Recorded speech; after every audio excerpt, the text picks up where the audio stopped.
اور اس میں چھینک اور جمائی کی بات جو ہے اس کو ذرا پڑھ لیتے ہیں، کیونکہ یہ بھی عام سوشل لائف سے متعلق ہے. روزمرہ کی زندگی میں ہم ان چیزوں کا دھیان نہیں رکھتے. بہت سے لوگ مجلس کے آداب کا خیال نہیں رکھتے. چھینکنے میں نہیں پتا سنت کیا ہے یا جمائی لینے میں سنت کیا ہے. تو آئیے ان باتوں کو دہرا لیتے ہیں تاکہ ہم ان پر بھی آپ صلی اللہ علیہ وسلم کی پیروی میں عمل کر سکیں. عربی پڑھوں گی تاکہ تھوڑا سا آپ کو عربی سے روشناس کرا سکوں.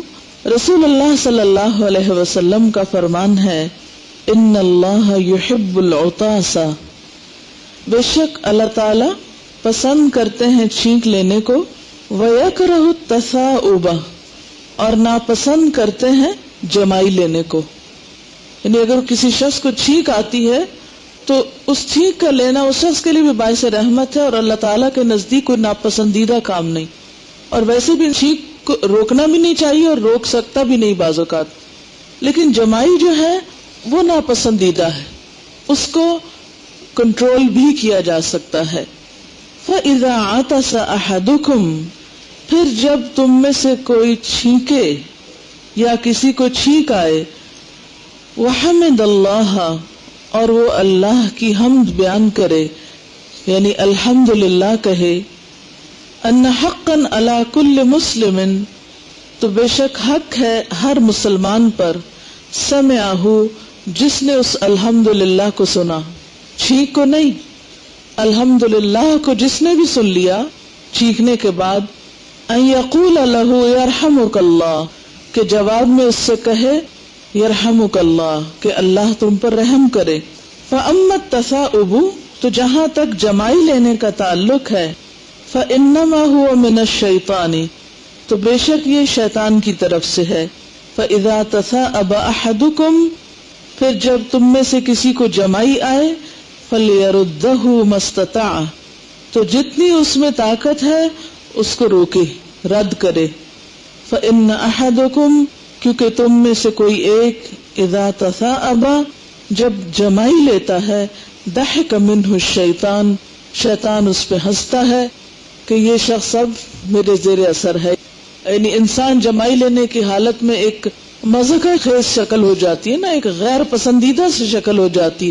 تو شیطان چونکہ انسان کا دشمن ہے، تو اس کو انسانوں کی ایسی حرکات جس سے انسانوں کی ذلت ہو، انسان اچھے نہ لگے، اخلاق کے درجے سے نیچے اترے، اس میں وہ بہت خوش ہوتا ہے، بہت ہنستا ہے. اور اس لحاظ سے بھی کہ وہ اس کو اپنے غلبے میں لا کے ایک طرح سے غافل کرتا ہے. جمائی جو ہے وہ انسان کی سستی اور غفلت کی علامت بھی ہوتی ہے. تو وہ جو غفلت کی کیفیت ہے وہ شیطان کو پسندیدہ ہے بنسبت اس کے کہ انسان ایک شعوری کیفیت میں کوئی کام کرے. صحیح مسلم کی روایت میں ہے کہ جب جمائی کے وقت تم میں سے کوئی ہاں کرتا ہے تو شیطان ہنستا ہے. یعنی محض جمائی پہ نہیں، خاص طور پر اس وقت جب انسان جمائی کے ساتھ آواز بھی نکال رہا ہوتا ہے منہ سے. یعنی بعض لوگ ہوتے ہیں نا کہ جمائی لیتے لیتے او کر کے آواز بھی ساتھ نکال رہے ہوتے ہیں، تو اس آواز پہ شیطان کو ہنسی آتی ہے، خوش ہوتا ہے وہ. آپ صلی اللہ علیہ وسلم کا فرمان ہے، جب تم میں سے کسی کو چھینک آئے تو کہے الحمدللہ، اس کا بھائی یا دوست کہے یرحمک اللہ، تو اس پر چھینکنے والے کو کہنا چاہیے یہدیکم اللہ ویصلح بالکم.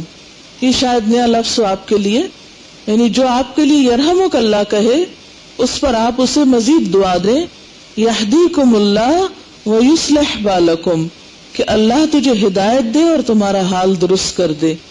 اچھا، آپ مجھے بتائیں گے کہ یہ دعاؤں کا یہ سلسلہ کس لیے ہے؟ ایک چھینک پر ایک سلسلہ شروع ہو گیا، ایک سٹائل یا ایک ایٹیکیٹ کا طریقہ ہے ایکسکیوز می کہہ دینا کہ مجھے معاف کر دیجئے جو آپ کو میری وجہ سے زحمت ہوئی، اور ایک دوسرا طریقہ ہے الحمدللہ کہہ کر یرحمک اللہ اور پھر جواب میں یہدیکم اللہ ویصلح بالکم کہنا. ان دونوں طریقوں میں فرق کیا ہے؟ اس میں ایک تو سب سے بڑی بات یہ ہے کہ دو مسلمان باہم ایک تعلق رکھتے ہیں، یعنی دونوں کا ایک تعلق شو کرتا ہے، یعنی دونوں ایک دوسرے سے بے پرواہ نہیں ہیں، دونوں ایک دوسرے کے بارے میں کنسرنڈ ہیں. مثلاً اگر کسی نے الحمدللہ کہا اور آپ نے یرحمک اللہ کہا تو آپ نے اپنا کنسرن شو کیا کہ مجھے تمہاری فکر ہے، اللہ تم پہ رحم کرے. اچھا، اب ایک ایک سٹیپ کو لیجئے. الحمدللہ کیوں کہا جاتا ہے چھینک آنے پر؟ اس کی کوئی ریزن آپ کو معلوم ہو؟ جی آپ فرمائیے.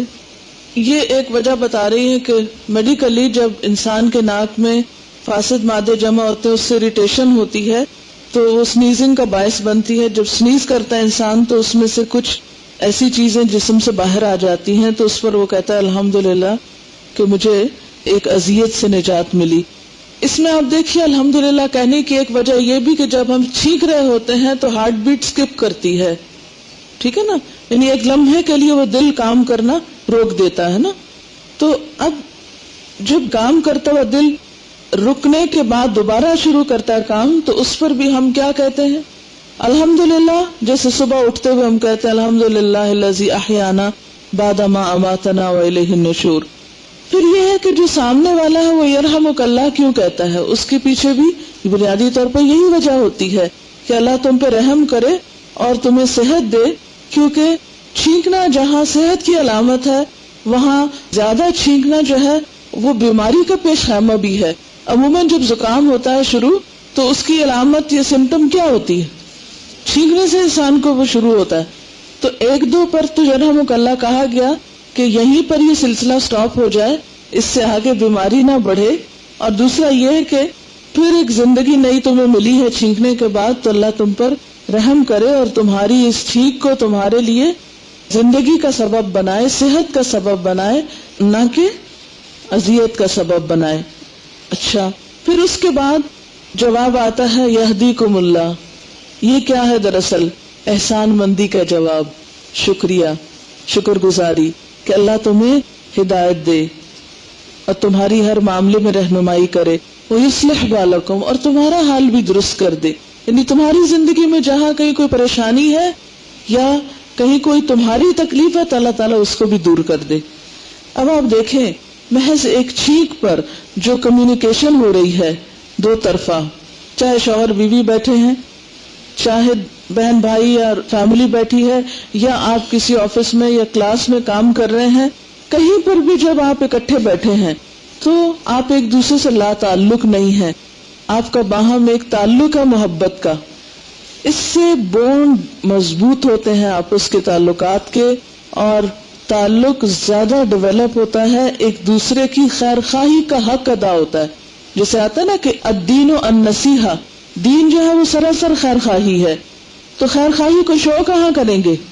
جب کسی پر کوئی مشکل آئے گی یا کسی کے اوپر کوئی تکلیف آئے گی تو اس وقت آپ کیا لا تعلق ہو کے بیٹھے رہیں؟ نہیں, اس وقت آپ اپنے تعلق کے اظہار کے لیے دعائیں شروع کریں. ایک اور بات یہ کہ سارے دعائیہ جملے ہیں, اور الدعاء العبادہ, دعا عبادت بھی ہے. گویا چھینکنے کے بعد جو چند لمحے گزرے, چاہے وہ زیر لب کہا یا بول کے کہا, تو وہ سب آپ کا ایکشن کس میں شامل ہو گیا؟ عبادت میں شمار ہو گیا اور باعث اجر ہو گیا دونوں طرف کے لیے. جیسے سلام کا جواب بہتر طریقے سے دیا جانا چاہیے, اسی طرح یرحمک اللہ کا جواب بھی مزید بہتر طریقے سے. آپ صلی اللہ علیہ وسلم نے فرمایا جب تم میں سے کسی ایک کو چھینک آئے وہ الحمدللہ کہے تو اس کا جواب دو, اگر وہ الحمدللہ نہ کہے تو اس کا جواب مت دو. کیوں؟ جو اللہ کا شکر ادا نہیں کرتا وہ بندوں کی دعاؤں کا مستحق پھر کہاں سے ہے؟ آپ صلی اللہ علیہ وسلم کا فرمان ہے جب تم میں سے کسی کو جمائی آئے تو اپنا ہاتھ منہ پر رکھ لے, ورنہ شیطان اس میں داخل ہوتا ہے.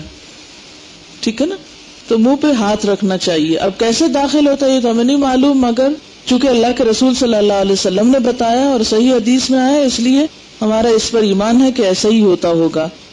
آپ صلی اللہ علیہ وسلم کو چھینک آتی تو آپ اپنا چہرہ مبارک اپنے دست مبارک سے کپڑے کے دامن سے ڈھانپ لیتے اور آواز پست رکھتے.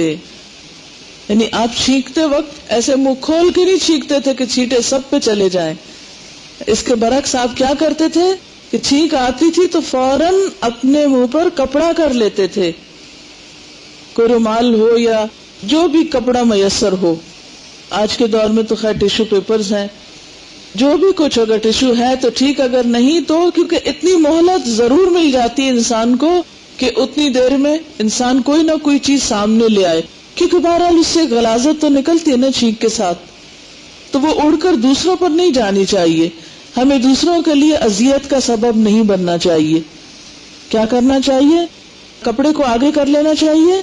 خالی ہاتھوں پر بھی چھینک نہیں لینی چاہیے، کیونکہ ہاتھ گندے ہو جائیں گے، پھر کون اٹھ کے ہاتھ دھوئے گا؟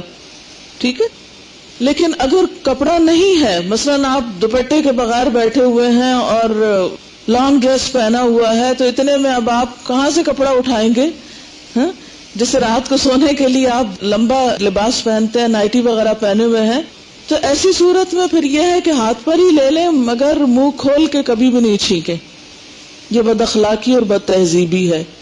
اور اس کے ساتھ یہ ہے کہ بہت اونچی آواز سے نہیں چھینکے. ان انکر الاصوات لصوت الحمیر. اسی لیے کیا فرمایا؟ واغضض من صوتک، واغضض من صوتک، اپنی آواز پست رکھو. اچھا، جب ہم یہ آیت پڑھتے ہیں تو ہم یہ معنی سمجھتے کہ شاید اس کا معنی یہ کہ اونچا نہیں بولو.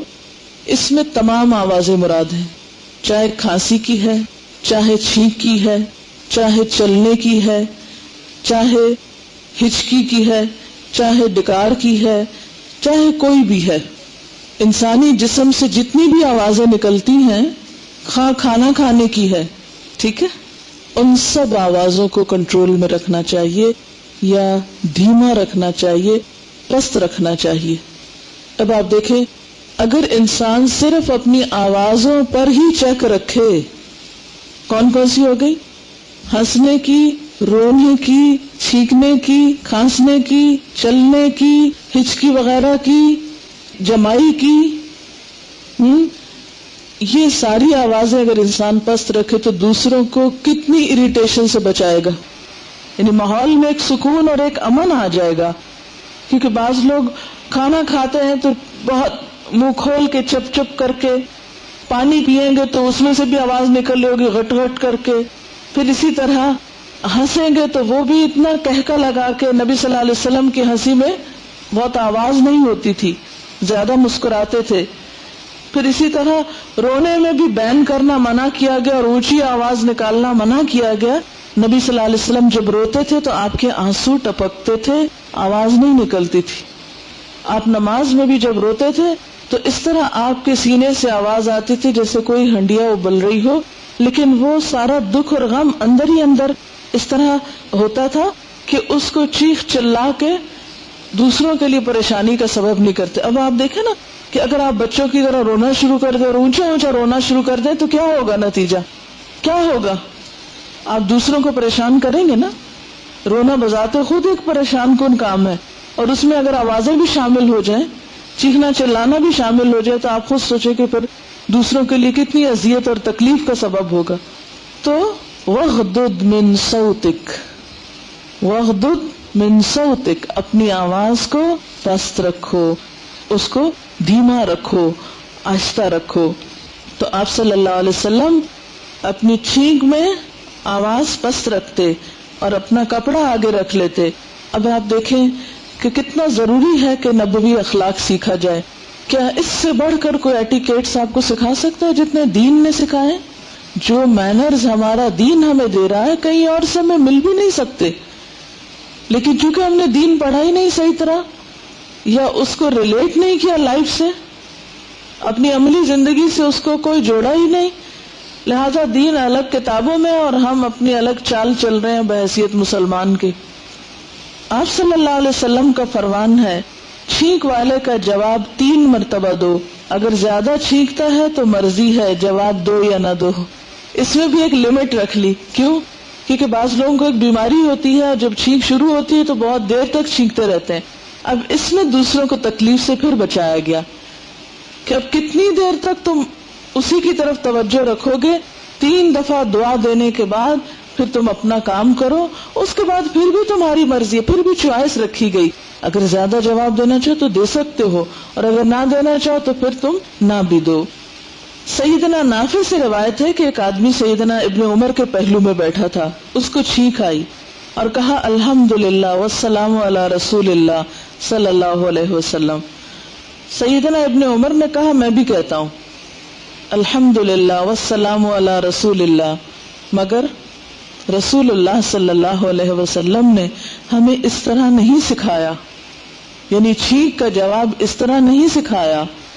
ہمیں تو آپ نے یہ تعلیم دی ہے کہ الحمدللہ علی کل حال، یعنی زیادہ سے زیادہ الحمدللہ میں کوئی اضافہ کر سکتا ہے تو الحمدللہ علی کل حال کہہ سکتا ہے، اس سے زیادہ والسلام علی رسول اللہ نہیں. کیوں؟ حضرت ابن عمر نے کیوں نہ اجازت دی دوسرے کو، اور کیوں نہ اس موقع پہ پڑھنے دیا؟ ایک تو سنت کی مخالفت ہے، نمبر 2 بدعت ہو جاتی ہے. ایسی ایڈیشنز اگر شروع ہو جائیں تو پھر ہر ایک اپنا نیا ورژن نکال لے اور لوگوں کے لیے کنفیوژن پھیل جائے کہ بھی کیا کرنا ہے، ہمیں یہ کرنا ہے، یہ کرنا ہے، وہ کرنا ہے، کیا کرنا اور کیا نہیں کرنا. الحمدللہ تو یہاں میننگ فل ہے، لیکن درود شریف یہاں کس لیے پڑھا جا رہا ہے؟ یہاں درود شریف کا موقع نہیں ہے یا سلام کا موقع نہیں ہے. یعنی چھینکنے کے موقع پر آپ سلام بھیج رہے ہیں رسول اللہ صلی اللہ علیہ وسلم پر، تو یہ مناسبت نہیں کوئی نظر آتی. یعنی چھینکنے کا سلام سے کوئی تعلق نہیں ہے. جتنا آپ نے سکھایا، جیسا سکھایا، کیا وہ کافی نہیں ہے؟ جب اس میں ہم بہت اضافے کرتے ہیں تو دین بوجھل ہو جاتا ہے، مشکل ہو جاتا ہے، کنفیوژن پھیلتا ہے. جی اب جمائی کے بارے میں آپ فرمائیے. یہ کسی کو کوٹ کرتے ہوئے بتا رہی ہیں کہ کسی ڈاکٹر نے شاید ان کو بتایا کہ جب جمائی انسان لیتا ہے اور منہ کھول کے وہ جمائی لیتا ہے تو اس سے یعنی کاربن ڈائی آکسائڈ شاید زیادہ آتی ہے اور آکسیجن کی کنزمپشن جو ہے وہ باڈی میں زیادہ ہوتی ہے، انٹیک زیادہ ہوتا ہے. تو وہ جو ماحول ہوتا ہے اس میں سب کے لیے آکسیجن کا ایک خاص حق ہے یا ایک حصہ ہے. تو اب جب ایک شخص جمائی لیتا ہے تو وہ دوسروں کا حق ایک طرح سے لیتا ہے، اور اس سے یہ ہے کہ پھر ایک چین ری ایکشن شروع ہو جاتا ہے. پھر ایک جمائی لیتا ہے، پھر دوسرا لیتا ہے، اور پھر سارے ماحول پر ایک مردنی چھانے لگتی ہے، سستی آنے لگتی ہے. کوئی اور اس سلسلے میں کوئی اضافہ کرنا چاہے کسی بات کا، یا کوئی سوال آپ کے ذہن میں چھینک اور جمائی سے متعلق؟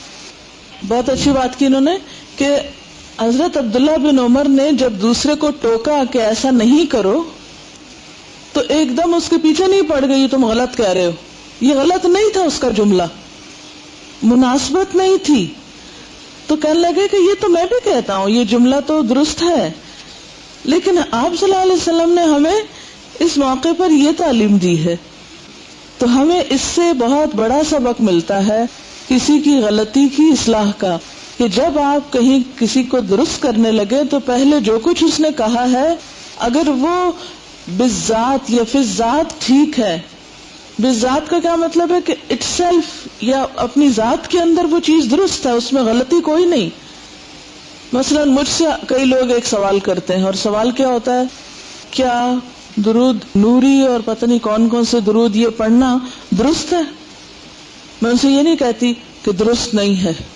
کیوں نہیں درست؟ درود تو درود ہے. میں ان کو ہمیشہ یہ جواب دیتی ہوں کہ دیکھو درود شریف جو ہے یہ دراصل آپ صلی اللہ علیہ وسلم کی تعریف اور دعا پر مشتمل الفاظ ہوتے ہیں. کبھی لوگ نظم میں لکھتے ہیں، کبھی نثر میں لکھتے ہیں، کبھی اردو میں لکھتے ہیں، کبھی انگریزی میں لکھتے ہیں. تو یہ تو دل کے جذبات کا اظہار ہے. آپ اپنے الفاظ میں جو بھی آپ صلی اللہ علیہ وسلم کو خراج تحسین پیش کرنا چاہیں، اگر اس میں غلو اور شرک نہیں ہے تو کوئی حرج نہیں، آپ کر لیں. لیکن بات یہ ہے کہ ایک چیز وہ ہے جو آپ صلی اللہ علیہ وسلم نے ہمیں سکھائی ہے، اور ایک وہ ہے جو ہم خود لکھ رہے ہیں، وہ لکھ رہا ہے، وہ لکھ رہا ہے، وہ لکھ رہا ہے. لکھنے میں کوئی حرج نہیں، لکھیں آپ جو چاہیں، لیکن اس کو عبادت سمجھ کے نہیں پڑھیں. عبادت تو سنت کی اتباعی میں ہے. باقی چیز ایک اچھا عمل ہے مگر عبادت نہیں ہے. اب آپ دیکھیں کہ اگر اس کے برعکس میں یہ کہوں نہیں نہیں نہیں یہ سب تم غلط کر رہے ہو، اس میں تو یہ ہے، اس میں وہ ہے، اور بعض اوقات میں یہ بھی کہتی ہوں کہ میں نے پڑھے نہیں ہیں، اور یہ جان بوجھ کے میں کہتی ہوں کہ میں نے پڑھے نہیں اس لیے مجھے نہیں پتا. کیوں؟ تاکہ لوگوں کو پتہ چلے کہ جو کتابوں میں صحیح احادیث میں آیا ہے یہ اس کے علاوہ ہے کچھ. کہ اگر ایک پڑھا لکھا شخص یہ کہہ رہا ہے کہ میں نے پڑھے نہیں ہے یہ، تو اس کا مطلب ہے کہ یہ کوئی اوتھینٹک چیز نہیں ہے. اوتھینٹک چیز جو ہے وہ زیادہ بہتر ہے، افضل ہے. اچھا، اسی طرح جو فقہی اختلافات ہوتے ہیں ان میں بھی لوگ مرنے مارنے پہ تیار ہو جاتے ہیں، تل جاتے ہیں. ان کی اصلاح کا بھی یہی طریقہ ہے کہ آپ یہ نہ کہیں کہ آپ غلط کر رہے ہیں، آپ انہیں کہیں کہ ٹھیک ہے آپ یہ کر رہے ہیں، ایک امام کی رائے کا اتباع کر رہے ہیں، آپ کریے، لیکن صحیح حدیث میں اس طرح بھی آیا ہے، ٹھیک ہے نا؟ آپ چاہیں تو میں ریفرنس آپ کو بتا دوں گی، دکھا دوں گی نہیں بولنا، اگر آپ چاہیں تو میں آپ کو ریفرنس بتا دوں گی، کیوں نہیں بولنا، دکھا دوں گی. کیا فرق ہے دونوں لفظوں میں؟ ہاں، میں آپ کو ریفرنس دکھا دوں گی اور اگر آپ چاہیں تو میں آپ کو ریفرنس بھی بتا دوں گی. ایک تو یہ کہ آپ کی چوائس، اگر آپ جاننا چاہیں تو ہم ready, I'll let you know، اور ایک یہ کہ دکھا دوں گی، I'll prove my point of view. تو وہ پھر بحث والا انداز ہو جاتا ہے اور اس سے پھر ایک ٹسل چل پڑتی ہے، مقابلہ بازی شروع ہو جاتی ہے. تو عام طور پر الفاظ کے انتخاب میں بھی احتیاط برتیں کہ دوسرے کے دل پہ نہ پڑے چوٹ. نبی صلی اللہ علیہ وسلم بہت مروت والے تھے. مروت کیا چیز ہوتی ہے؟ مروت کس کو کہتے ہیں؟ مروءہ. عربی میں مروءہ ہے یہ لفظ، مروت نہیں ہے. ہم نے اردو میں اس کو مروت بنا دیا، عربی میں لفظ ہے مروءہ. مروءہ کا روٹ کیا ہے؟ رآ سے ہے. ہاں، مراد ہے اس سے کسی کا دل رکھنا، ٹھیک ہے نا، باوجود اس کے کہ دوسرا غلط ہے اور آپ صحیح ہیں، لیکن آپ اس کو بہت محسوس نہ ہونے دیں کہ وہ غلط ہے. اس کی غلطی بتائیں مگر اس کو آر نہ دلائیں، دل رکھیں اس کا. بعض اوقات ہم اتنے روکھے پھیکے انداز میں بات کرتے ہیں نا، دے مارتے ہیں بس ایک، کیونکہ ہم صحیح ہیں اس لیے ہم دے مارنے کے حق رکھتے ہیں. نہیں، یہ آپ کا اخلاق نہیں تھا. ہاں ٹھیک ہے، لیکن یہ چیز اس طرح بھی ہے. سوال یہ کہ اگر نماز میں چھینک آئے تو اس میں آپ اپنی نماز جاری رکھیں گے، ورنہ تو ساری مسجد میں ہلچل ہو جائے گی. جی آپ کچھ پوچھنا چاہیں پوچھیے. درود تاج میرے خیال ہے کسی نے ایسے ہی لکھا ہوگا محبت میں، دافع البلاء والوباء والی بات، یہ آپ ساتھ انفارم کر دیا کیجئے کہ یہ چیز درست نہیں ہے، کیونکہ اس میں شرک آ جاتا ہے، کیونکہ یہ صرف اللہ تعالیٰ ہی کر سکتے ہیں. اور اگر آپ کو آیت یاد ہو تو وہ کوٹ کیا کیجئے، اَمَّن يُجِيبُ الْمُضْطَرَّ إِذَا دَعَاهُ وَيَكْشِفُ السُّوءَ. کیا بھلا ہے کوئی جو بے قرار کی پکار کا جواب دیتا ہو اور تکلیف دور کر سکتا ہو؟ اگر یہ آیت آپ کو یاد ہو تو درود تاج کے جواب میں آپ بتا سکتے ہیں. میں عموماً لوگوں کو یہ بھی نہیں کہتی آپ درود تاج نہ پڑھیں، میں یہ کہہ دیتی ہوں کہ اگر آپ یہ حصہ نکال دیں اور باقی پڑھ لیں، باقی پڑھنا چاہیں تو پڑھ لیں. ان دو لائنوں میں شرک ہے. 136 صفحے پہ آ جائیں. آپ صلی اللہ علیہ وسلم کے اخلاق. جب آپ صلی اللہ علیہ وسلم سے آپ محبت کرتے ہیں، نہیں آپ لوگ، تو پھر آپ کے اخلاق کو بھی اختیار کرنا چاہیے. نمبر 1، بدگوئی ترک کر دیں، بری باتیں چھوڑ دیں. بدگوئی یہ ہے جو قول یا فعل قبیح یا برا ہو اسے فحش کہتے ہیں، یعنی بدگوئی فحش کلام کو کہتے ہیں. آواز پست رکھیں، گفتگو میں لہجہ نرم ہو. صرف گفتگو میں نہیں، تلاوت میں بھی. بعض لوگ اتنی کڑاکے دار تلاوت کرتے ہیں کہ دل پہ تکلیف گزرنے لگتی ہے. آپ قاری حذیفی کو فالو کرتے ہیں، کتنا ٹھہرا ہوا انداز ہے، کتنی اس میں ایک عاجزی کی کیفیت ہے، اور کس طرح وہ نمایاں ہے کہ وغضض من صوتک کی جو کیفیت ہے، خصوصاً مجالس عامہ میں جیسے کہ بازار، مساجد اور دیگر مجلسیں. ہاں خطیب یا واعظ ہو تو مستثنا ہے، اس کے لیے اجازت ہے. کیوں اس کے لیے کیوں اجازت ہے اسپیکر میں بولنے کی؟ تاکہ سب بات سن سکیں. اور خطیب کے لیے خطبے میں آپ صلی اللہ علیہ وسلم کی سنت کیا ہے جو کل آپ نے پڑھی، جو اس کو آپ نے یاد نہیں کیا کیونکہ شاید آپ کو کوئی خطبہ دینا نہیں پڑا. آپ صلی اللہ علیہ وسلم کی جو خوبیاں تورات میں بیان ہوئی ہیں، جس کا ذکر صحیح بخاری میں بھی آتا ہے، ان خوبیوں میں سے ایک خوبی آپ کی کردار اور اخلاق سے متعلق یہ ہے کہ آپ بازاروں میں شور و غل کرنے والے نہ ہوں گے. گھر تو گھر، بازار میں بھی شور نہیں کریں گے. اگر کسی سے برائی کا سلوک سرزد ہوا ہے تو آپ اس کا دفاع اچھائی سے کریں.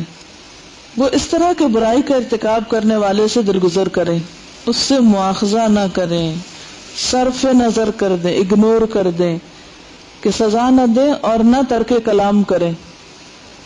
الا یہ کہ وہ بار بار ایک چیز کو دہرا رہا ہے تو پھر اس صورت میں اس کو سبق سکھانے کے لیے آپ کو طریقہ اختیار کر سکتے ہیں. لیکن عام طور پر چھوٹی چھوٹی باتوں پر دوسروں سے ناراض ہو جانا، موڈ آف کر لینا، قطع تعلق ہی کر لینا، یا تیوریاں چڑھا کے بات کرنا، یہ درست نہیں ہے. دوسروں کی غلطی کو دیکھیں اور سر پہ نظر کر دیں. اگر احساس دلائیں تو ایسے انداز میں کہ وہ اس کو احساس تو ہو جائے لیکن اس کے دل پر بہت پریشانی کا سبب نہ ہو. اپنے خادم، ساتھی، اولاد، شاگرد یا بیوی سے خدمت میں کوئی کوتاہی سرزد ہوئی ہو تو سخت گیری اور ڈانٹ ڈپٹ نہ کریں. اپنے فرائض کی ادائیگی میں کوتاہی نہ کریں. دوسرے کا حق نہ ماریں اور اسے اتنا مجبور نہ کر دیں کہ وہ آپ سے یہ کہنے لگ جائے کہ آپ نے یہ کیوں کیا یا ایسا کیوں نہیں کیا. یعنی اسے آپ کو معرض ملامت، معرض ہوتا نمائش، یعنی ایسی جگہ پر جہاں کے ملامت کرنی پڑے یا سرزنش کے کٹہرے میں کھڑا کرنا پڑے. تھوڑا ہنسنا چاہیے، زیادہ سے زیادہ ہنسی آپ کی تبسم نما ہونی چاہیے، یعنی زیادہ مسکرانا چاہیے. بہت زیادہ لوٹ پوٹ ہونا اور کہکے لگانا جو ہے یہ حد سے بڑھنا ہے. کسی ضعیف، مسکین عورت کی ضرورت، برابری سے تکبر اور نفرت کی وجہ سے ان کے ساتھ چلنے میں عار محسوس کرتے ہوئے تاخیر نہ کریں. اس کو میں واضح کر دیتی ہوں. کسی بھی ضعیف، مسکین اور کسی اپنے سے کم درجے والے کی اگر ضرورت پوری کرنی پڑے اور اس کے ساتھ چلنا پڑے یا اس کے پاس جانا پڑے تو اس میں عار محسوس نہیں کریں. اپنے اہل خانہ کی گھریلو کام کاج میں تعاون کریں، چاہے بکری کا دودھ دونے کا کام ہو یا کھانا تیار کرنے کا کام ہی کیوں نہ ہو. اسے عار نہ سمجھے اور کہ ہم کو نوکر ہے کہ یہ کام کرے. نبی صلی اللہ علیہ وسلم اپنا کام خود کیا کرتے تھے اور اس میں کبھی بھی عار محسوس نہیں کرتے تھے. آپ کے پاس جو دل نشین لباس ہے وہ پہنے، خصوصاً نماز عید اور محفلوں میں جاتے وقت. یہ بھی سنت ہے، یعنی اچھا لباس پہن کے مجلس میں جائیں. فرش نشین ہو کر کھانا کھانے میں تکبر نہ کریں. اگر کبھی زمین پہ بیٹھ کے کھانا کھانا پڑے تو اس کو برا نہ مانیں. جو کھانا موجود ہو کھا لیں. کھانا کھا تھوڑا اسی پر اکتفا کریں، مزید کا مطالبہ نہ کریں. اور خصوصاً اگر مہمان ہو تو گھر والوں کو مزید کا مطالبہ کر کے شرمندہ نہ کریں. بعض اوقات ہم کسی کے گھر جاتے ہیں نا تو اگر اس نے ایک ہی ڈش پکائی ہے یا ایک چھوٹی سی کوئی چیز رکھی ہے تو اس کو پوچھ کے شرمندہ نہ کرے. اچھا سلاد نہیں بنایا، اچھا چٹنی نہیں رکھی، اچھا فلاں چیز نہیں ہے. اس طرح کی باتیں جو ہیں یہ بد اخلاقی میں شمار ہوتی ہیں اور دوسرے کے لیے شرمندگی کا سبب ہوتی ہیں. ہو سکتا ہے اس کے پاس اس وقت گھر میں ایسی سہولت نہ ہو، اللہ یہ کہ کوئی چیز آپ بطور دوائی لیتے ہوں یا تکلیف ہو تو اس صورت میں پوچھ سکتے ہیں. دستی محنت کریں، یعنی اپنے ہاتھ سے کام کریں. محنت کشوں کے ساتھ شرکت عمل کریں، اگرچہ زمین کھودنا اور مٹی منتقل کرنے کا کام ہی کیوں نہ ہو. یہ کہاں سے پتہ چلتا ہے؟ نبی صلی اللہ علیہ وسلم کی یہ سنت کہاں سے پتہ چلتی ہے؟ غزوہ خندق میں آپ نے اپنے ہاتھوں سے مٹی کھودی تھی اور اس کو اٹھاتے بھی تھے اور ڈھو کے دوسری جگہ بھی لے جاتے تھے. اور اس سے مسرت حاصل ہونی چاہیے. کیا سوچنا چاہیے اس وقت کہ مجھے بھی اس عادت ملی ہے کہ نبی صلی اللہ علیہ وسلم کی سنت پر عمل کر سکوں. اور کبھی کبھی اپنے تکبر کو ختم کرنے کے لیے بھی ایسے کام کرنے چاہیے. مدح سرائی میں حد سے گزرنا اور مبالغہ آمیزی کو پسند نہ کرنا چاہیے. یعنی مبالغے پر مبنی باتیں اور گفتگو جو ہے اس کو اپریشیٹ نہ کریں، اگرچہ مزاح سے ہی کیوں نہ ہو. جو ثابت ہو اسی پر اکتفا کرنا چاہیے، یعنی حقیقت پسند رہیں. بےہودہ گوئی اور جور و جفا سے نہ بولیں، نہ فحش بات کریں اگرچہ مزاح ہی کیوں نہ ہو. نہ تو بری بات کہیں نہ برا کام کریں. اپنے بھائیوں میں سے کسی سے بھی مکروہ انداز سے پیش نہ آئے. اس کی ذرا وضاحت کریں گے مکروہ انداز کیا ہوتا ہے، یہ بہت ضروری ہے. کسی سے مکروہ انداز سے پیش آنا یا مکروہ انداز سے ملاقات کرنا یہ کیا ہوتا ہے؟ اس کی ڈیفینیشن کیا ہوگی؟ ایک تو یہ ہے کہ خود کو بڑا سمجھ کے دوسرے کے ساتھ ذلت آمیز سلوک اور منہ موڑ کے بات کرنا یا بھویں اونچی کر کے بات کرنا. اچھا بعض اوقات سلام بھی کرتے ہیں نا تو ہم پورا ہاتھ نہیں بڑھاتے آگے، کیا کرتے ہیں بس صرف انگلیاں، یا اگر کوئی ہاتھ میں ہاتھ دے تو اس کو پکڑتے ہی نہیں ہیں. اور چھوٹے بڑے کا لحاظ نہ رکھنا، روکھے انداز میں بات کرنا، کسی کا کام چھڑا کے اس سے ملاقات کرنا. مثلا اگر کوئی لکھ رہا ہے تو اس سے ہاتھ ملانے کے لیے آگے کر دینا اور اس سے یہ توقع رکھنا کہ وہ اپنا قلم ایک طرف رکھے، کاغذ ہٹائے اور راہ جاتے ہوئے کو ہاتھ ملائے، یا مثلاً کوئی پڑھ رہا ہے یا کام کر رہا ہے تو بلا وجہ آتے جاتے سلام کرنا اس کو. جیسے خصوصاً ہاسٹل میں لوگ بہت سارے ایک جگہ رہتے ہیں، ایک ہی کمرے میں رہتے ہیں، اگرچہ سلام کرنا پسندیدہ ہے مگر ہر وقت سلام نہیں ہوتا. اگر کوئی کھانا کھا رہا ہے یا نماز پڑھ رہا ہے یا نہا رہا ہے یا کوئی پڑھ رہا ہے تو ایسے موقع پر پھر سلام سے اجتناب بھی کرنا چاہیے، اور خصوصاً مسافر سے. اچھا، بعض اوقات کوئی کھانا کھا رہا ہے، ہم گھر جاتے ہیں تو ہم یہ توقع رکھتے ہیں، یا دوسرے جگہ سے کوئی آتے ہیں کہ وہ شخص کھانا چھوڑ دے، سب کچھ ایک طرف کر دے اور اٹھ کر گلے ملے آپ کو. تو اس طرح کی چیزوں سے دوسروں کو تکلیف نہیں دینی چاہیے. اسی طرح ایک مکروہ انداز یہ بھی ہے کہ کسی کے منہ کے پاس جا کے بات کرنا، اس سے بھی اجتناب کریں. یعنی بعض اوقات لوگ فاصلہ رکھ کے ذرا بات نہیں کرتے. ٹھیک ہے، کان میں بات کرنا کوئی بات نہیں، کان میں بات اور ہے. یہ نبی صلی اللہ علیہ وسلم سے اگر کوئی کان میں بات کرنا چاہتے تھے تو آپ اپنا کان بڑھا دیتے تھے، لیکن بالکل منہ کے سامنے منہ رکھ کے کہ آپ کی سانس اور منہ کی اسمیل دوسرے کے منہ میں جائے، یہ چیز ناپسندیدہ اور مکروہ ہے. پھر اسی طرح کان میں اگر بات کریں تو اونچی آواز سے نہ کریں، کیونکہ وہ کان کے لیے بہت تکلیف دہ ہو جاتی. اچھا، اور کسی کا ہاتھ دبائیں تو اتنا نہیں کہ وہ بےچارہ کراہ کے رہ جائے. یعنی بعض لوگ محبت میں ہاتھ اگر دباتے ہیں تو وہ اتنا کڑاکا نکالتے ہیں کہ پریشانی کا سبب ہو جاتا ہے. ایک دفعہ کسی نے میرا ہاتھ دبایا، لٹرلی میرا ہاتھ سوجا رہا 2-3 دن، کیونکہ وہ بہت زیادہ اندر کو شاید پریس کر دیا، خدا جانے کیا ہوا. اچھا، اب آپ دیکھیں کہ یہ جو گلے مل رہا ہے نا، اس میں معانقہ ہے، سینے سے سینہ ملانا نہیں ہے. معانقہ کیا ہوتا ہے؟ گردن سے گردن ملانا. یعنی جب آپ کسی سے معانقہ کریں تو اس کے ساتھ چمٹ نہ جائیں، بلکہ کیا کریں؟ صرف گردن سے گردن ملائیں. اور بعض لوگ تو پکڑ کے کھڑے ہو جاتے، ساتھ بات بھی شروع کر دیتے ہیں. اس وقت سمجھ نہیں آتی کہ اب کرے تو کرے کیا. اور کسی سے اس طرح بات کرنا کہ جیسے اس پر احسان کریں، یا ملتے ہی شکوے شکایات شروع کر دینا. پھر اسی طرح ایک مکروہ انداز یہ بھی ہے، موقع محل کی مناسبت کا خیال رکھے بغیر طویل گفتگو شروع کر دینا. یعنی کس طرح کہ مثلاً صاحب خانہ جو ہے وہ گھر میں بہت سے کام میں مصروف ہیں، بہت سے لوگوں کو ویلکم کر رہے ہیں، مثلا بعض کا شادی وغیرہ کا پروگرام ہوتا ہے یا کوئی اور گھر میں فنکشن ہے. اب صاحب خانہ جو ہے وہ آنے والوں کو ویلکم کر رہے ہیں. اب ایک شخص جو گیا وہ کھڑا ہی ہو گیا، پیچھے لائن لگی ہوئی ہے لوگوں کی، لیکن وہ ایک لمبا قصہ شروع کر دے تو وہ صاحب خانہ کے لیے بہت تکلیف دہ ہو جاتا ہے. اب وہ ہٹائے تو برا، اور پیچھے والوں کو اٹینڈ نہ کرے تو برا، دو کے بیچ میں اٹک کے رہ جاتا ہے. تو جب ایسے موقع نہیں، اگر آپ کسی سے لمبی گفتگو کرنا چاہیں تو پھر اس کے لیے الگ وقت لیں. کسی کو راستے میں کھڑا کر کے لمبی گفتگو نہ کریں، اور خصوصاً ایسے موقع پر نہ کریں جبکہ آپ کو پتا ہو کہ میرے علاوہ اور بھی بے شمار لوگ ہیں. بعض لوگوں کی عادت ہوتی ہے کہ محفل میں بیٹھ کے بار بار ناک صاف کرتے ہیں اپنا، اور بعض تو ناک میں انگلی بھی دینے لگتے ہیں. یہ انتہائی مکروہ عمل ہے. اگر آپ کو اریٹیشن ہو ہی رہی تو زیادہ سے زیادہ اپنے ناک کو پریس کر لیں. یہ نہیں کہ آپ اس کو بہت رگڑنا ملنا محفل میں شروع کر دیں. اس کے لیے پھر یہ ہے کہ آپ منہ موڑ کے پھر یہ سب عمل کریں.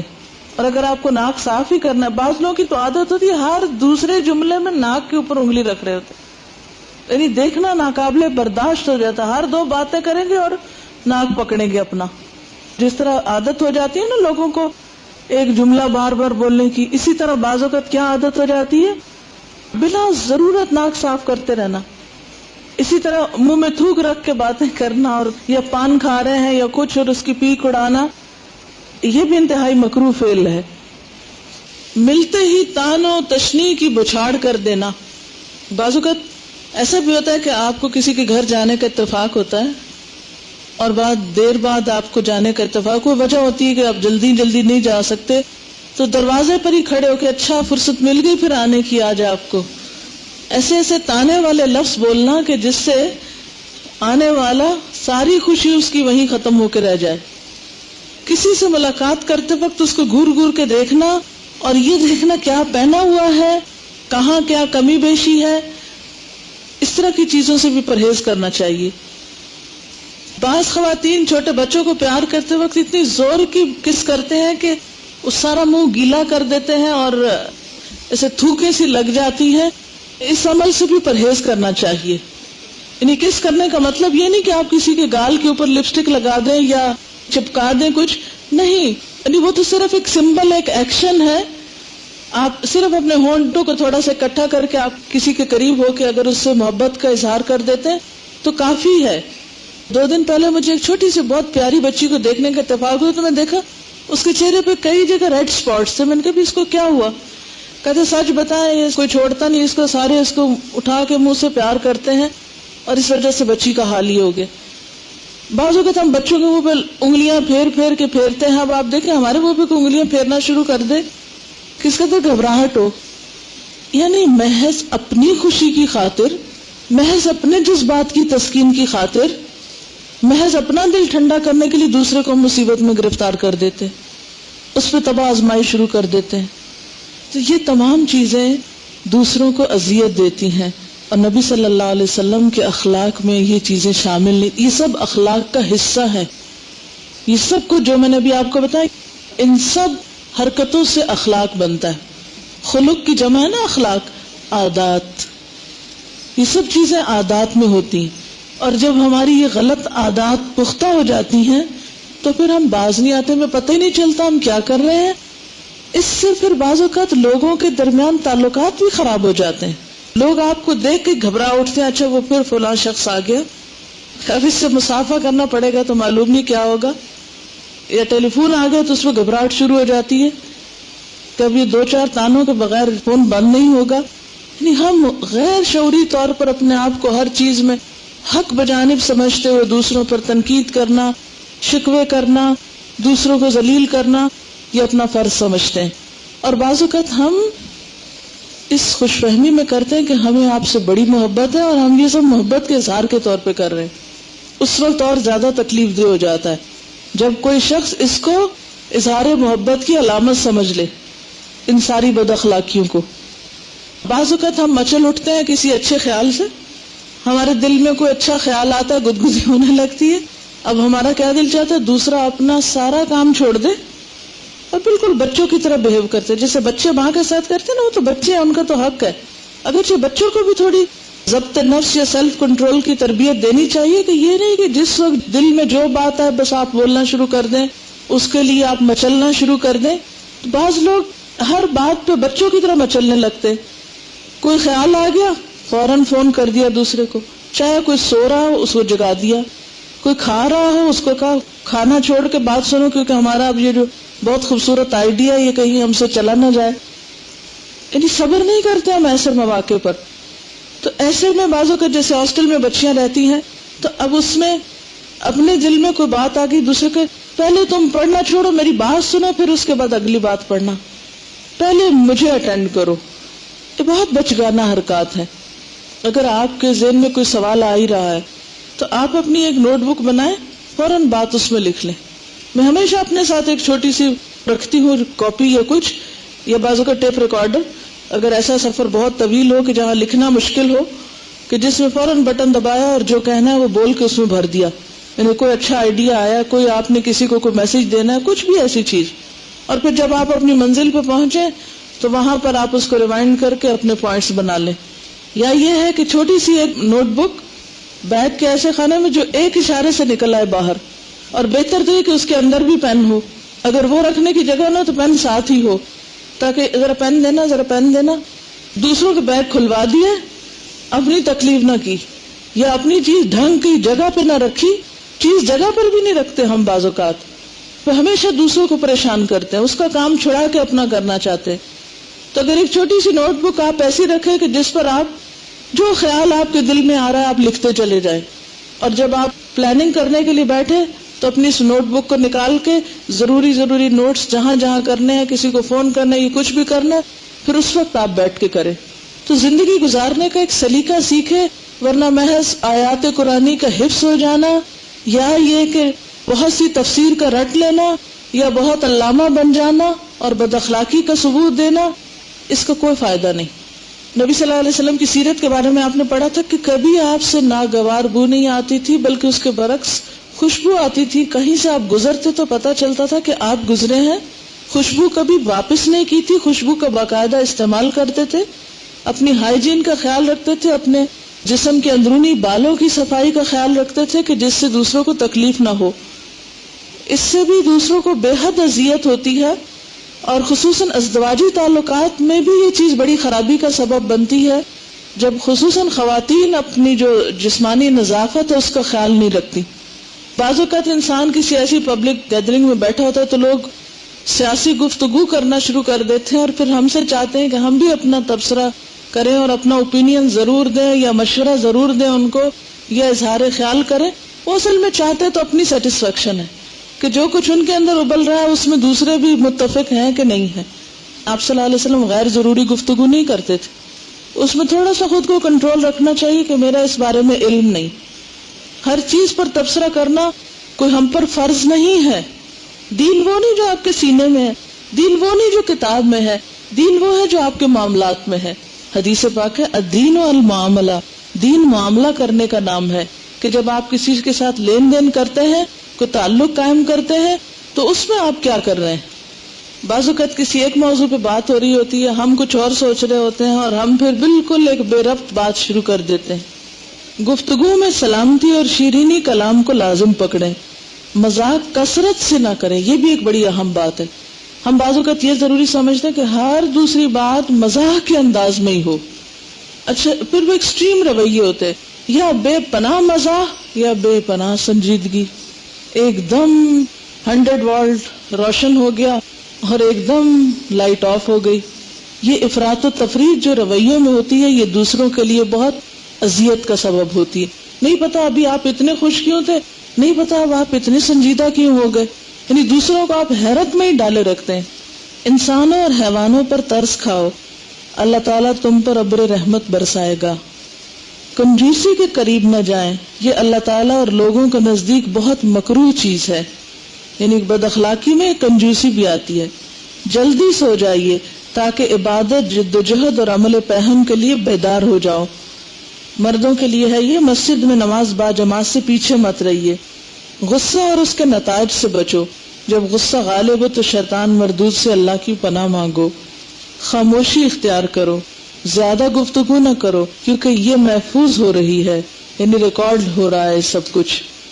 فہم اور تدبر سے قرآن پاک کی قرات کریں، اس کو اپنے غیر سے بھی سنیں اور اس پر عمل کریں. یعنی ہمیشہ خود ہی قرآن نہ سنائیں، دوسروں سے بھی سنیں. خوشبو واپس نہ کیجیے، اسے ہمیشہ استعمال کیجیے، خصوصاً نماز کے وقت. مسواک استعمال میں رکھیے، بہت مفید ہے خصوصاً نماز کے وقت. شجاع اور بہادر بن کے رہیے، حق کہیے چاہے اپنے خلاف ہو. یعنی بہادری کے ساتھ مشکلات کا مقابلہ کریں، یہ بھی ایک بڑا ضروری عمل ہے. آپ نے دیکھا ہوگا کہ بعض لوگوں کی عادت یہ ہوتی ہے کہ چھوٹی سی مشکل زندگی میں آ پڑے تو ایک دم حوصلہ ہار کے بیٹھ جاتے ہیں، بالکل مایوس ہو جاتے ہیں. اس کا کیا نقصان ہوتا ہے؟ پھر اس مشکل کے حل کے لیے ہم میں ہمت نہیں رہتی، پھر ہم اس قابل نہیں رہتے کہ اس مشکل کو حل کر سکیں. ہمارا دماغ معوف ہو جاتا ہے اور ہم اپنے آپ کو ہی پریشان کرتے ہیں مزید. ہر انسان کی نصیحت آمیز بات قبول کریں، اسے رد کرنے سے اجتناب کریں. اچھا ایک بات ہے کہ نصیحت عموماً انسانوں کو بڑی بری لگتی ہے، اسے اپنے خلاف ایک اٹیک سمجھتے ہیں. یعنی اگر ہمیں کوئی نصیحت کرے تو ہم کیا سمجھتے ہیں عام طور پر؟ یہ ہمارے بارے میں غلط خیال رکھتا ہے یا ہماری غلطی کو پن پوائنٹ کر رہا ہے وغیرہ وغیرہ، اس طرح کی چیز. تو کسی کے بھی اچھے مشورے یا اچھی نصیحت کو اپنے خلاف نہ سمجھیں. ٹھیک ہے اگر ممکن ہو تو فوراً عمل کر لیں، ورنہ اس کو محفوظ رکھیں، کسی نہ کسی موقع پہ آپ کو وہ کام آئے گی. بیوی بچوں ملازموں کے درمیان عدل و انصاف برقرار رکھیں، لوگوں کی ایذا رسانیوں پر صبر کریں، چشم پوشی سے کام لیں.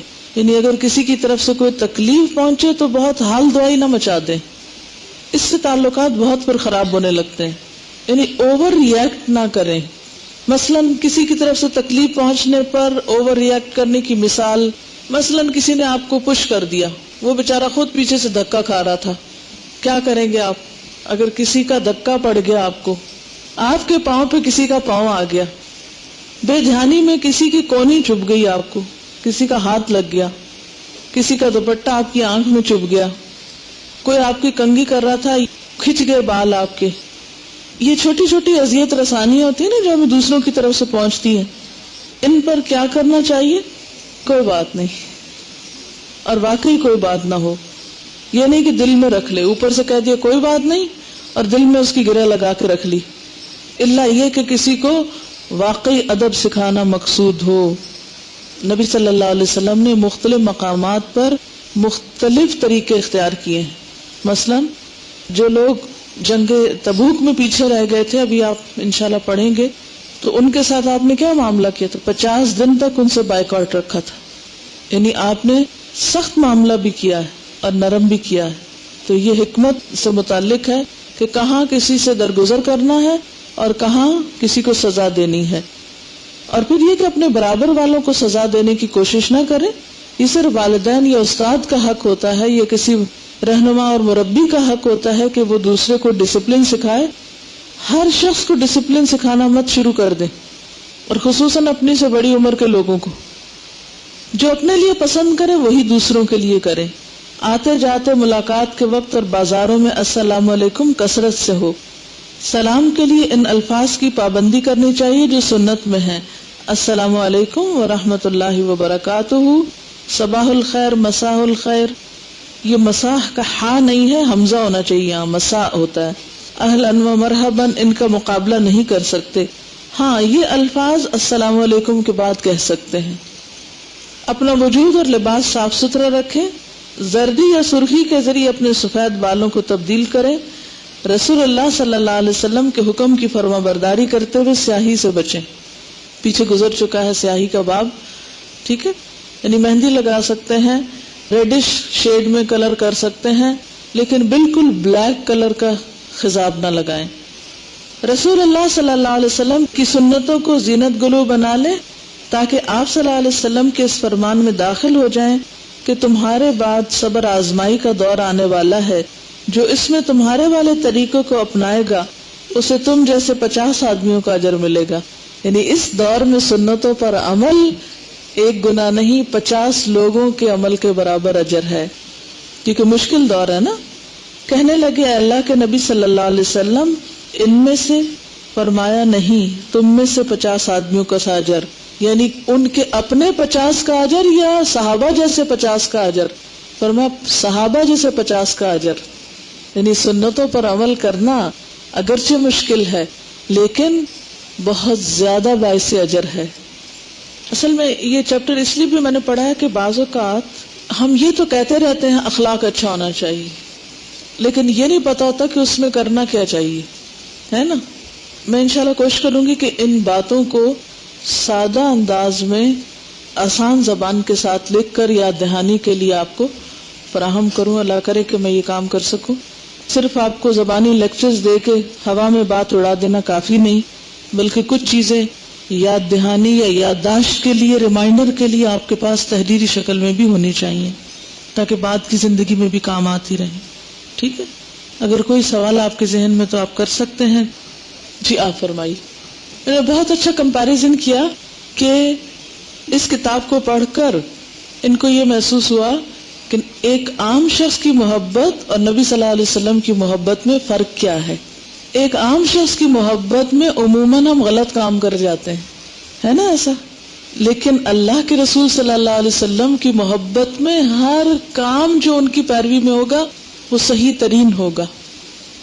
یہ انہوں نے اچھی مثال دی. یہ کہتی ہیں کہ اس کتاب کو پڑھ کر جو عملی مثالیں ہمارے سامنے آئی ہیں اس سے ہمیں عمل کرنا آسان ہوگا، کیونکہ یہ ایک مثال دے رہی ہیں کہ ان کی ایک انچارج تھی جو ان کو بہت کہتی تھی کہ لوگوں کی باتوں پر یا تکلیف دہ چیزوں پر صبر کرنا چاہیے، لیکن ان کو سمجھ نہیں آتی تھی کہ کیسے.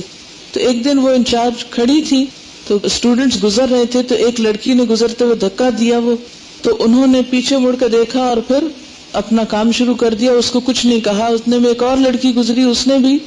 تو پھر مجھے دیکھ کر سمجھ آئی کہ اچھا ایسے کرتے ہیں جب کوئی تکلیف پہنچاتا ہے. تو یہ ایک حقیقت ہے کہ جب کسی کو کام کرتے ہوئے دیکھتے ہیں تو بات زیادہ سمجھ آتی ہے بنسبت اس کے کہ انسان صرف چند احکام سن لے کہ یہ کرو یہ نہ کرو. تو نبی صلی اللہ علیہ وسلم کی سیرت پڑھ کر یہی فائدہ ہوتا ہے کہ انسان آپ کو جو کرتے ہوئے دیکھتا ہے یا اس کے ڈسکرپشن پڑھتا ہے تو اس سے پھر عمل آسان ہو جاتا ہے. انہوں نے اپنے لیے ایک ڈسپلن قائم کر رکھا ہے کہ اگر کوئی سنت پر عمل نہ ہو سکے تو یہ اس کام کو پھر دوبارہ کرتی ہیں. مثلاً یہ کہتی ہیں کہ مجھے سیڑھیوں پر چڑھتے ہوئے اللہ اکبر کہنے کی عادت نہ تھی، اگر مجھے آخری سیڑھی پہ یاد آتا تو میں پھر پلٹ کے نیچے آتی اور پھر دوبارہ چڑھ کے اللہ اکبر پڑھتی. اچھا، اپنے آپ کو سکھانے کے لیے ایسی ایکسرسائزز آپ کر سکتے ہیں. جیسے ایک شخص آپ کے پاس آیا ملاقات کے لیے اور اس نے سلام نہیں کیا تو آپ نے کیا کیا؟ اس کو دوبارہ واپس بھیجا اور کہا السلام علیکم کہہ کے اندر آؤ. تو سکھانے کے لیے خود کو یا دوسروں کو ایسا کیا جا سکتا ہے، لیکن مہمانوں کے ساتھ ایسا نہ کرنے لگیے. کیا غلام رسول، غلام محمد، نور محمد، ولی محمد نام رکھے جا سکتے ہیں محبت کے اظہار کے لیے؟ جی ہاں، رکھے جا سکتے ہیں، لیکن عبد الرسول نہیں رکھ سکتے. باقی ٹھیک ہے. اللہ دیتا ٹھیک ہے، پیرا دیتا ٹھیک نہیں ہے.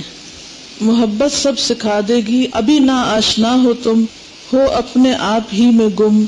پڑھو گے جب محبت میں، نکل جائیں گے سارے غم. محبت غم مٹا دے گی، محبت سب سکھا دے گی.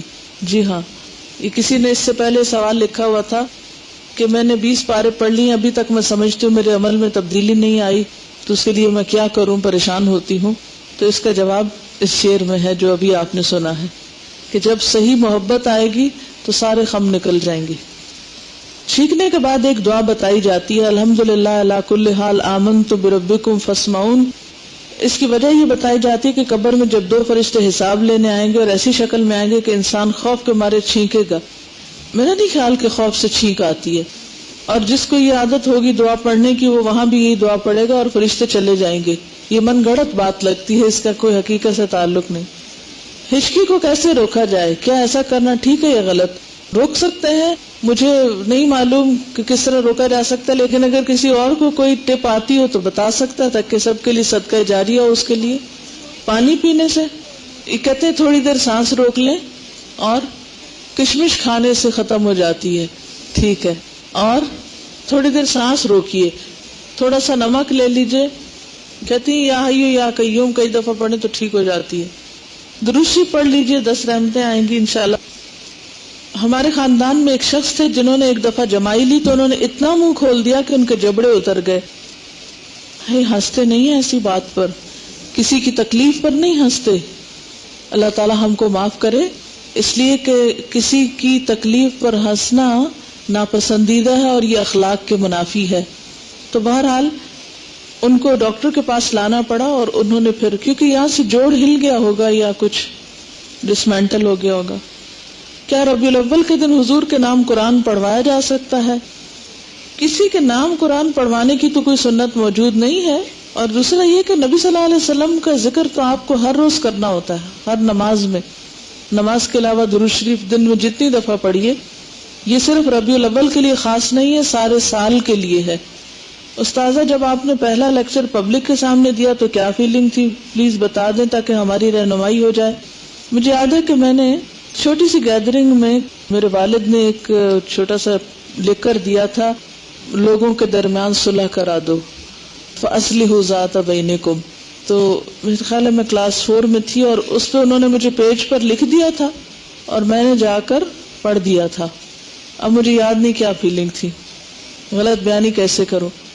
ایک اور اس کے بعد کلاس 9 کا مجھے یاد ہے، کلاس 9 میں 14 اگست تھا، اور اس دن ہمارے گھر میں کچھ اور طالبات بھی جمع تھی. تو میرے والد نے مجھ سے کہا کہ تم ان کو پاکستان کی آزادی کے بارے میں کچھ بتاؤ. اس دن کا مجھے کچھ یاد پڑتا ہے کہ میں ایک جملہ بولتی تھی اور دوسرا میرے دماغ سے اڑ جاتا تھا، اور تیسرا، اور کبھی رکتی تھی اور کبھی چلتی تھی اور کبھی بے ربط باتیں کرتی تھی. لیکن یہ ہے کہ پھر تھوڑی جھجک کھل گئی. تو پہلے شروع میں ہر کام، جس سے دیکھیں نا ایک بچہ چلنا شروع کرتا ہے، ایک چوزا بھی نکلنے کے بعد کیسے کھڑا ہوتا ہے، گر گر کے، اسی طرح بچہ کھڑا ہوتا ہے تو کتنی چوٹیں کھا کے چلنے لگتا ہے. لیکن چلنا تو ضرورت ہے، چلتے جائیے، کسی دن ٹھیک بھی ہو جائیں گے. پہلا درس وہی تھا. اور ایک اور میں نے ماسٹرز میں جو میں یعنی ایم اے کر رہی تھی، اور اس وقت میں اپنی کلاس فیلوز کو جو پڑھاتی تھی اس کی ریکارڈنگ موجود ہے، اگر آپ کسی وقت چاہیں تو سن بھی سکتے ہیں. وہ ریکارڈنگ ہے، پڑھاتے پڑھاتے ایسے ہی میں نے کچھ تھوڑا ریکارڈ کر لیا تھا تو وہ آپ سن لیجئے. اس سے پہلے میں ہمیشہ الگ الگ پڑھاتی تھی لوگوں کو، ایک ایک دو دو کو. فرسٹ ٹائم ایم اے میں جا کر میں نے زیادہ لوگوں کو باقاعدہ ایک کلاس کی شکل میں پڑھانا شروع کیا تھا. تو وہ آپ دیکھ سکتے ہیں، اس سے آپ کو اندازہ ہو جائے گا. کیا دعا کرتے وقت پہلے اپنے لیے دعا کرنا ضروری ہے؟ سنت یہی ہے کہ پہلے اپنے لیے اور پھر دوسروں کے لیے. میڈم پہلے ہمارے تعلقات لوگوں سے تھے اور ہم ان کے اخلاقی یعنی مینرز کا خیال نہیں رکھتے تھے. اب ہم کیا کریں؟ ہم ان کو چینج نہیں کر سکتے. آپ خود کیسے چینج ہو رہے ہیں؟